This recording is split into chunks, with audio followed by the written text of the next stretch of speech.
한 주간 부산시정의 이모저모를 살펴보는 주간시정 순서입니다. 오늘도 표종규 기자와 함께합니다. 안녕하십니까? 안녕하십니까?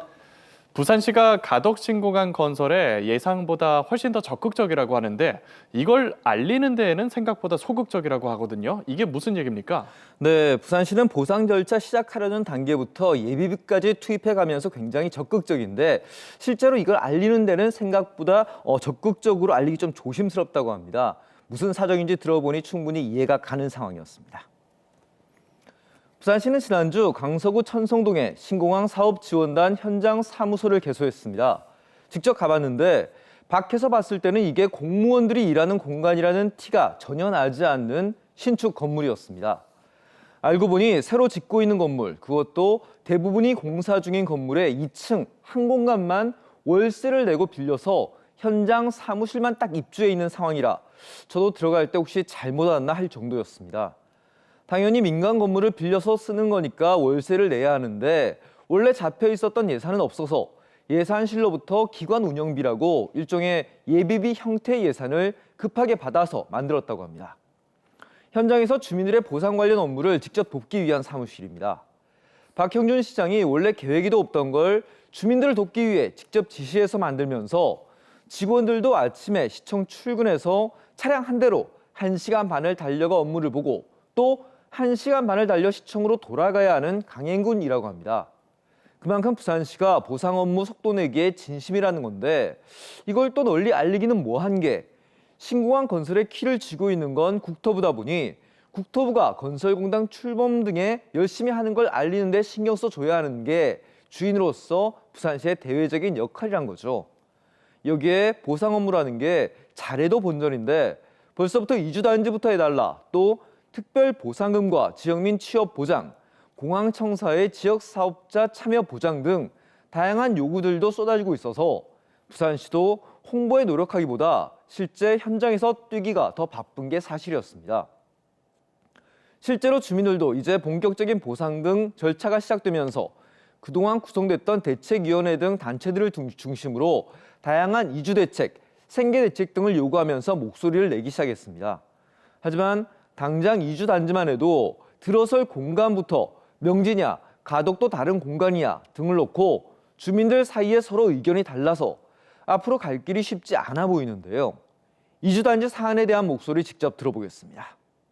대한교회와 약 70여 가구는 가덕 동선동에 이주단지를 조성해 줄 것을 요구하는 바, 국토부와 부산시는 부산 명지 이주단지를 요구하는 단체뿐만 아니라 70여 가구의 목소리도 즉각 응답해 줄 것을 요구한다.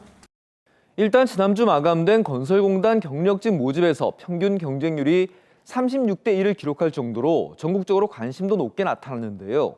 그만큼 관련 경력자들이 볼 때도 가덕 신공항의 전망이 밝다는 방증이라는 분석도 있어 초반 분위기는 좋습니다.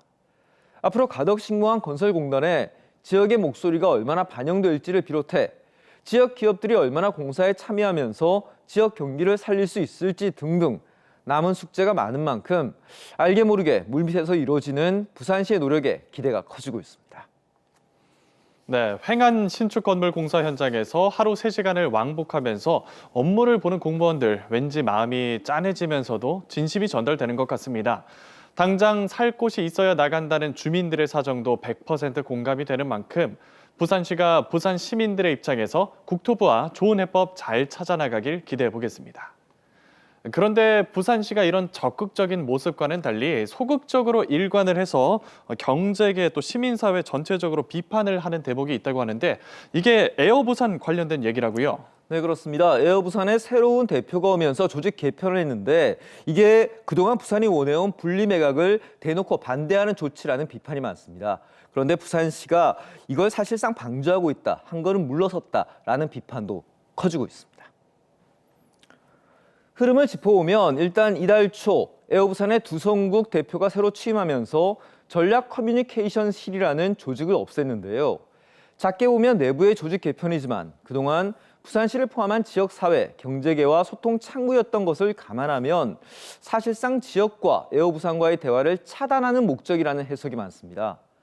대한항공과 아시아나의 합병 가능성이 최근 커지면서 저가 항공사인 에어부산을 부산에 남기지 않고 인천에 통합시킨다는 대한항공 쪽 계획에 무게가 실리는 게 아닌가 싶은데요.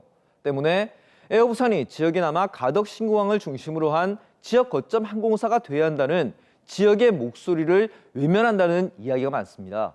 이미 유럽 노선 등 경쟁력 있는 에어부산 노선들은 다른 곳으로 넘겨 쭉정이를 만들고 있는 흐름을 그대로 이어가겠다는 의지를 보여주는 거죠. 이런 흐름에 지역 경제계와 시민단체들은 당연히 비판의 칼날을 세우고 있는데요. 직접 이야기 들어보겠습니다. 지역의 소통 통로가 이제는 없어지는 겁니다. 더 이상 이제 에어부산에 대한 분리 매각의 목소리를 요구할 경우에 이렇게 된다라는 그런 것을 지역이 어찌 보면 공표한 것이나 다름없다고 여기기 때문에. 하지만 부산시는 산업은행과 조율 중이다. 여기 대해 언급할 입장이 아니다. 라며 여전히 조심스러운 입장입니다. 심지어 통합 LCC 유치에 대해 지난해 수차례 부산시 입장을 물었을 때도 답변은 역시 똑같았는데요. 물론 경제 논리로 해결돼야 할 문제인 것도 맞고 무조건 에어 부산이라고 해서 감정적으로 부산에 존치돼야 한다고 주장하는 건 아닙니다. 하지만 재계와 시민들의 반발에 부산시가 분명한 입장을 밝히지 않고 또 지원 사격 등 무게를 실어주지 않는 상황에 대한 아쉬움은 클 수밖에 없어 보입니다. 네, 앞서 가덕 신공항 얘기를 할 때는 좀 희망적이었는데 에어부산 얘기를 하니까 또 속이 상하는 것도 사실입니다. 동남권 관문공항을 가진 부산에 정작 지역 거점 항공사 하나도 없다면 과연 가덕 신공항이 제 몫을 제대로 해내고 제 효과를 거둘 수 있을지 시민들, 기업들의 우려가 적지 않다는 점 부산시도 꼭 알아주면 좋겠습니다. 오늘 순서 여기까지입니다. 표준규 기자와 함께했습니다.